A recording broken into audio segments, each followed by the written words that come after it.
Hello, everybody. My name is Jim Hoko, and I am the Executive Director for the Behavior Analyst Leadership Council. We are a trade organization that was founded in 2015. We've had multiple conferences in the Northeast, and we are going to Miami in March, I believe, 2nd to the 5th of March in 2022 for an in-person conference. And one of our goals is to make it fun because we believe that people need good professional development, but particularly need to go out and have fun again after the events that we've gone through over the past year. We are an organization that is committed to supporting behavior analysts, serving as leaders, managers, and business owners. And today I have the honor of talking with Natalie Parks, who is the Chief Executive Officer of Behavior Leader. Hi, Natalie. Hi. She is the CEO and founder of Behavior Leader, a program director and assistant professor of St. Louis University. She's the managing director of Team ABA, LLC, and a co-author of a few books, but more recently, Leadership and Behavior Analysis, the Independent Variable That Advances Our Field. Boy, that was a mouthful. It was, definitely. Keeping yourself very busy, I guess. Yes, I don't like to have downtime per se. So as if I have downtime, I'm going to find something to fill it with. That's good. That is very good. So you're speaking to us from St. Louis, right? Yep, that's right. St. Louis, Missouri. So I always like to start off with something that I'm pulling from my history. I have driven through St. Louis 16 times in my life. Wow. Did you ever stop in St. Louis, or did you just go all the way through? I'm sure I stopped in St. Louis a couple of times. I went to school at the University of Kansas and I lived in Pennsylvania. So I would make it a point to try to drive in one session to go between the line. I made it in 17 hours one time. Wow. So that's a pretty good time. So, hey, things are happening. And I always like to begin because of this pandemic, kind of like gauging everything and talking about where we're at. But in the Northeast, people have been pretty particular about masks. You know, everybody wants you to wear a mask, and I've been supportive of that. And more recently, in the past couple of days, Connecticut has said you don't need to wear masks if you've had vaccinations, which I have. So today, I walked into a convenience store without a mask, and I was like looking around to see if I was going to get in trouble the whole time. So what's it like in St. Louis? Yeah, St. Louis is interesting. We haven't had any kind of regulation by the state. So it's been every county is for themselves. St. Louis County and the city of St. Louis were a little bit more strict with mask mandates and things like that. But if you went, 15, 20 minutes to the west, to St. Charles County, then, things were much looser. Far fewer shutdowns, things like that. So on this past Friday, I guess when the CDC last week came out with the update, and this last Friday, all mask mandates have been lifted everywhere. And so I'm fully vaccinated, but I'm still paranoid. So I still walk in with my mask, but now I'm like the weirdo who has a mask on because everyone else has taken their masks off. So it's an interesting, we're definitely a reflection of like independent contingencies, right? It's kind of every person just decides what they want to do. Well, you got to respect what everybody has their own opinion. We're all going to be glad though when this thing is over. This has been such a strange thing. All right, we could talk about things like that forever, but tell me about St. Louis University. Why is the program of behavior analysis in the School of Social Work? That threw me. Yeah, so that's it's an interesting and a unique relationship, and we have our own department, so we have our own MS ABA degree, but we actually are also a concentration in the Masters of Social Work program. So we also have students who are working on their MSW, but they also are working on their BCBA. So it's almost like a dual certification and licensure program. I actually like that. I mean, yeah, there's a lot of value. I think a lot of times people are trained too narrowly, and And I don't know where people think that that's what behavior analysis is, but if you look back at B.F. Skinner, he interacted a lot with other people in other fields. So I like to see those collaborations. Yeah, and I think it's, I mean, especially when you think about some of those, what we might call soft skills, right? Of how do I just empathize with people? How do I interact with people? How do I make sure that whomever my client is, whether it's an individual with autism, I work more in the OBM world, so maybe it's a CEO, or I work with a lot of fire and police officers. And so, keeping in mind that those individuals have a whole set of circumstances that they're bringing to the table, right? And I think the social work aspect brings you into better focus of that, right? Sometimes we as behavior analysts can get a little caught up in our data and our rigidity and things like that. And I'm not saying throw those out the window, but I think we also need to know how to be very relatable with people and understand what contingencies are in place for them, because that makes us better behavior analysts. So the interesting story about how we ended up with social work is back in, I think, August 2010, there was a House bill in Missouri that went into effect that definitely increased, it was insurance related, and it increased the need for behavior analysts. So that's how we came to be. But there was actually a social work faculty member at the time who was interested in autism and developmental disabilities in education and doing a lot of research. And so when the House bill passed, she had also taken some coursework in ABA. So she was like, no, bring it here. Like, we want it here with social work. And so it was largely because of her that we joined the School of Social Work. And that's where we've continued to be.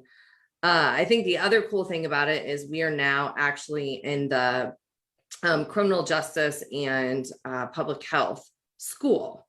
And that school has a social justice focus. So the really cool thing about it is our program, while we still have to teach a lot of the stuff with autism, we actually spend a lot of time talking about other social justice issues and how behavior analysis applies to that. So I feel like we're getting back to those Skinnerian roots. That hits my heart, because I remember evenings and evenings way back. I've been in the field for a while. Back in KU, back in the 1980s, we'd gather in these little establishments after school, and we would talk about how behavior analysis can affect all of these different fields. Yes. And then we went into the big autism craze. But whenever we start talking about non-autism topics, I'm like right there, and like, yes, this reminds me of when I was young and when things were new and everything. Right. Yeah. And that's one of my focal points as a professional, is to spread behavior analysis to the larger world. And so being in the School of Social Work, aligns very nicely with kind of my overall goals and vision as a professional. All right. So Natalie, let's talk about you and you as a professional. BALC is all about leadership. So tell me about your leadership journey. You're involved in a lot of things. You have goals that are leadership goals. Were you always as a small girl did you grow up in Missouri? I did. As a small girl in Missouri, did you think, I want to be a behavior analyst when I grow up? Or, how did that change? Was it a straight or a winding road? Tell us a good story. Yeah. So, I was like probably many who are at least relatively close to my age. I didn't know what behavior analysis was at all. So I actually was pre-med and on the track from the time I was about maybe in 4th grade up until about 2 months before graduation. I knew I was going to be a medical doctor, and I got burned out. And so one thing about me that has been true my entire life is I don't do well when I'm not super invested in what I'm doing. There's some people who can kind of trudge along and dig their heels in. I'm not one of those people. So I decided not to go to medical school, freaked my parents out a little bit, took a job teaching preschool. And to earn some extra money, the special ed director of that district at the time offered me to do some in-home therapy with a child with autism. So that was very honestly my first introduction. I remember going to the child's house and not having a clue. I was like, I tried to look some things up, but back then, you know, we didn't really have internet. So I was trying to figure out, you know, what is autism? What am I walking into? Luckily, I nailed the interview and they hired me. And I think because I had a very science background, and I have always had a love for children and I've always wanted to help people. So it all came together perfectly. And I fell in love with the field. I went to Penn State to get my BCBA coursework completed. And then I went to the University of Missouri at Columbia to complete my master's and my PhD. And so while I was at Mizzou, I was providing consultation and set my eyes on Kennedy Krieger. So once I do get invested in things, you're all over the place. Yes, I'm all over. Right? Okay. So I was doing a lot of in-home care with autism. I wanted to get experience in severe problem behavior. And so I did go to Kennedy Krieger. I put all my eggs in one basket. My advisor was like, you're insane, you know, because it's a matching program, right? So they encourage most psychologists to list about 15 to 20 sites so that there's a large chance you'll get matched. I listed one. I decided it's Kennedy Krieger or it's nothing. And thank God they took me. So I went out there and I got my experience in severe behavior. I worked in the inpatient neurobehavior unit. I also worked in the feeding program. So I got experience there, and then went and actually focused on severe problem behavior for quite some time. I went to the Marcus Autism Center down in Atlanta and kind of hit a ceiling. So I got promoted up very quickly. I was in charge of the day treatment program and the intensive toileting program. And my boss, who is the director of all of the behavior treatment clinics, was maybe 2 years older than me, about 1.5 years, I think. And who was that, if you don't mind? That was Dr. Nathan Call. And he's still there, actually. He's still there. And so I knew he wasn't going anywhere. And so I knew that I also was not going anywhere figuratively in terms of having more opportunity to continue moving up. And so was offered a position out in California, moving back kind of into the in-home and clinic-based sector, working with like young children with autism. And from there, worked there for a few years, kind of hit another ceiling and things like that. And so was offered, there was an organization that was expanding to California. And so they offered me the opportunity of starting all of the clinics and programs out there. And so I started those out there. And through this journey of what I would probably call very quick rise to leadership, I definitely hit many pitfalls, and I definitely interacted with many leaders that were really good people, but were horrible leaders. And that's kind of what sparked my interest in leadership, is that, you know, I kept thinking there are all these organizations that are focused on providing care for children and their families, but many of them are failing, and many of them have employees who are super upset, and turnover is super high, which just creates not as good clinical care for the families. And so I turned my focus on what if I could impact those leaders? What if I could improve leadership, which would then improve the organizations and the people that work. And so you just decide you're going to write a book on leadership. Is that what it was? Well, I got a little bit of experience first. I got some experience first, and but yes, after a few years, I actually hooked up with Adam Ventura, and he is also. It was interesting. We were both doing a lot of leadership research and working with a lot of leaders, and so we teamed up along with our other co-author Ashley Tudor and wrote the leadership and behavior analysis book.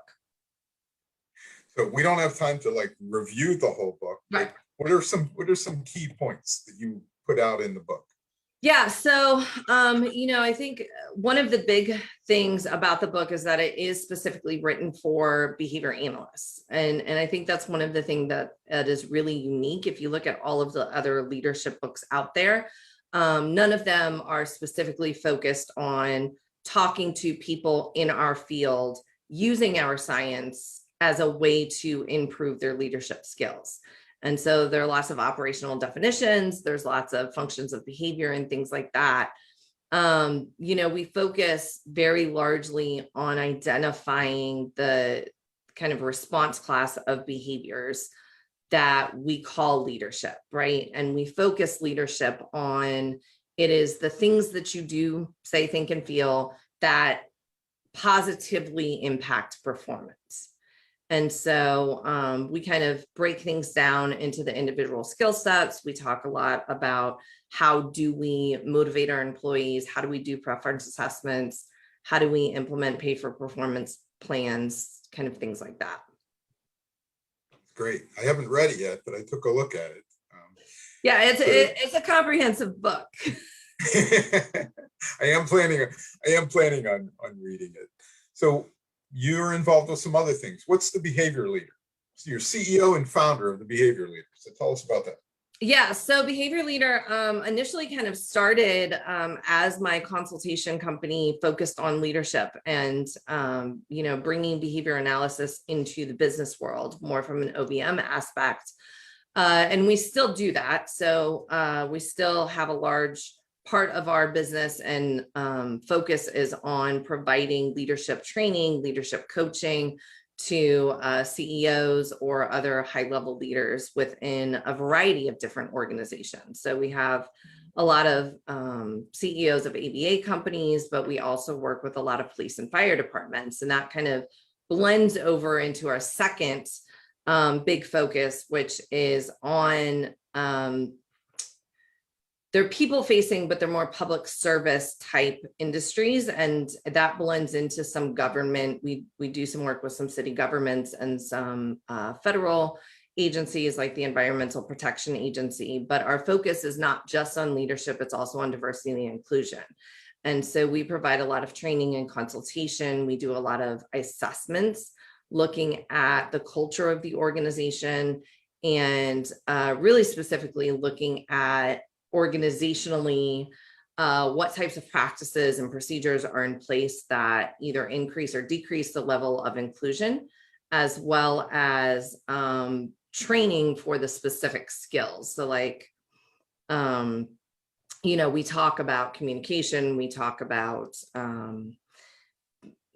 speaking up when you observe things and why bystanders are not. So we bring behavior analysis kind of into this very functional aspect of working within organizations. I had a good conversation with, I don't know if you know Adrienne Bradley from BABA, but we were talking about. I know who she is, but I don't know her personally. Yeah. She had a great analogy when I asked about, I told her about my experience with an employer who was very concerned about numbers of people from different cultures and different races that would be on the team. And, it was particularly difficult to attract people from minorities who are behavior analysts. That still is, it's getting better, but it's not all the way there. And Adrienne, made an analogy. She said, it's not about numbers. Think about it like a football game. Like you can win the game, but your coach can come over and tell you that you guys really played badly. So it's not about the score. It's not about how many. It's about what you're doing, in the game. So the things you're talking about are changes in culture and changes in practice. So I think that would be really, really valuable. Yeah, I think that aligns perfectly. And, one of the things that we tell organizations, they always want to start with the diversity component, right? They are like, we need to diversify our staff, and we work with police and fire. So those are predominantly male, predominantly white institutions, especially in St. Louis. And we tell them, like, don't start with diversity, like, don't try to recruit a diverse set of field yet, because you're not prepared. They're going to show up and they're going to have horrible experiences because you're not inclusive. you're looking for somebody who maybe looks different, but behaves exactly as you do. And that's not truly what it's all about. And so we start from the inside out, and we focus on building a culture that is prepared to invite in people with differences, and then to also see them as somebody that's adding to their culture as opposed to somebody who's fitting in with their culture. So you've talked about some things that are important in terms of leadership, like diversity and maintaining culture. What are some of the other behaviors? Well, let me back up. I'm going to throw you an easy one, which really isn't an easy one. What is leadership, Natalie? So leadership is the response class of behaviors that positively affects performance, which is a very broad, functionally defined, right, definition. At Behavior Leader, we actually have a framework that we work within, and we have boiled kind of leadership down to 5 core, what we call core behaviors, but they're really response classes of behavior.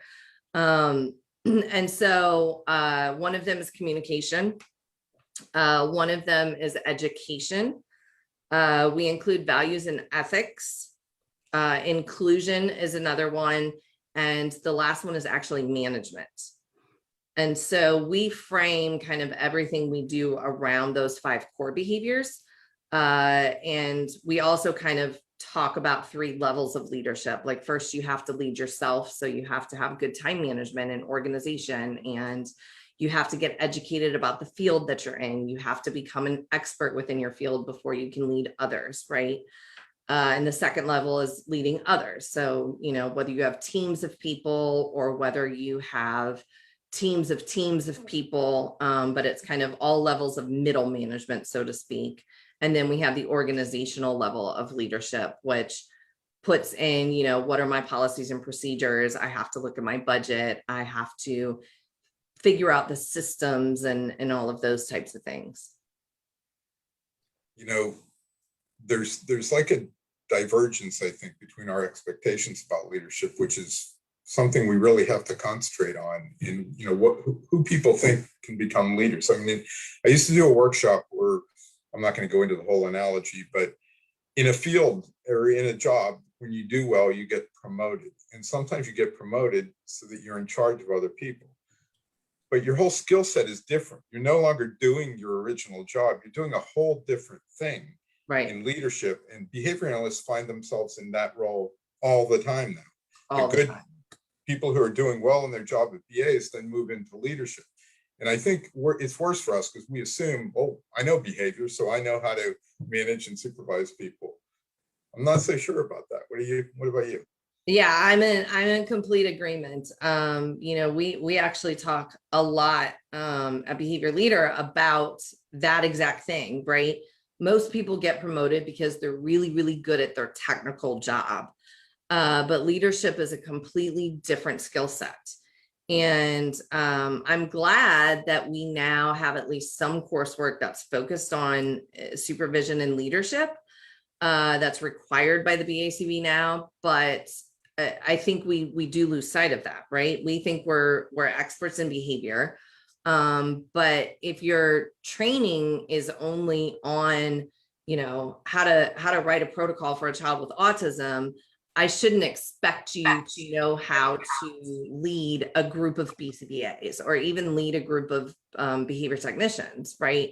It's a totally different skill set. And I think we need to do a much better job as an industry of taking the time to say, okay, we want to promote you to leader, but we should really be looking at your leadership skills as opposed to your technical skills before we make those decisions or put you in those kind of circumstances. I totally agree. So Team ABA, did we talk about that? Yeah, so Team ABA, it was founded by my colleagues Kirk and Beverly Kirby. And it's actually an organization that focuses on sports and health and wellness. And so it's all about taking behavior analysis and applying it to those things. But we work with athletes, We work with athletes of all ages and, from professional all the way down to, little league and starting out. And we now have a pretty cool health and wellness program. And so it's really all about, again, we do a lot of kind of precision teaching. We do some acoustic feedback with, clickers with our athletes so we can mark very precise behaviors. And then, provide one-on-one consultation, or we have a train the trainer kind of model. So it's a pretty unique and an interesting way of doing things. We don't claim to be experts in the field. We have a couple people who are. I'm not one of those. But we find people who are experts in the sports that we're working with, and they become our content experts and we're the behavior experts. And so we blend our expertise together to provide a really unique and powerful treatment program for our athletes. That sounds great. It's really interesting. And it's been interesting listening to, I asked her in the beginning whether it was a straight or a winding road. It was kind of a winding road for you, I think. I think it's a winding road with many paths that, somehow I figure that they're all me because they're all behavior analysis, right? But I have many different interests. So that's an important thing for leaders too, is to, keep yourself stimulated with things, look for opportunities and take the opportunities. The BALC obviously is about leadership. Behavior leader is obviously about leadership. Hopefully we'll be able to do some things, maybe collaborating in the future. Yeah. But I threw this at a few people that I talked to. What's your advice to young behavioral, new, inexperienced people in leadership roles? So, I would say number one, become a connoisseur of what it is that you're doing. Meaning, and that ties into kind of that education component, right? They say it takes something like 10,000 hours to become an expert on anything, which is equivalent to about 5 years. And that's of doing it all the time. And so, young leaders, my best advice is go out and really find trainings on how to be a leader and consume information about how to be a leader, and then try things out, and be open to failures, but accept those failures and approach them just as you would if you were working with, a client and trying to change their behavior. If I try something and it didn't change the behavior of my employees, analyze why, and then try something different, right? Based on that analysis. So, I guess it'd be two things: use your science and do a lot of, consumption of educating yourself and getting experience and training. That's great advice. And I'm gonna add to that because of my experience with Natalie here. Natalie's my new friend because we haven't really met before, and I wasn't introduced to her through anybody. I just kind of found her stuff on the web and thought she would be an interesting person to talk to. So I want to advise everybody out there: reach out to people, collaborate, network. Absolutely. And those opportunities will come. Yes, that's excellent. Yep. So thank you very much, Natalie, but hold on. And I want to thank everybody for attending the spotlight today. I will share our final screen, hopefully, if I do this right. So from the Behavior Analyst Leadership Council and from Behavior Leader and all the other things that Natalie is involved with, we want to thank you for attending. Things are getting better, but still stay safe and be well out there. Yes, thank you.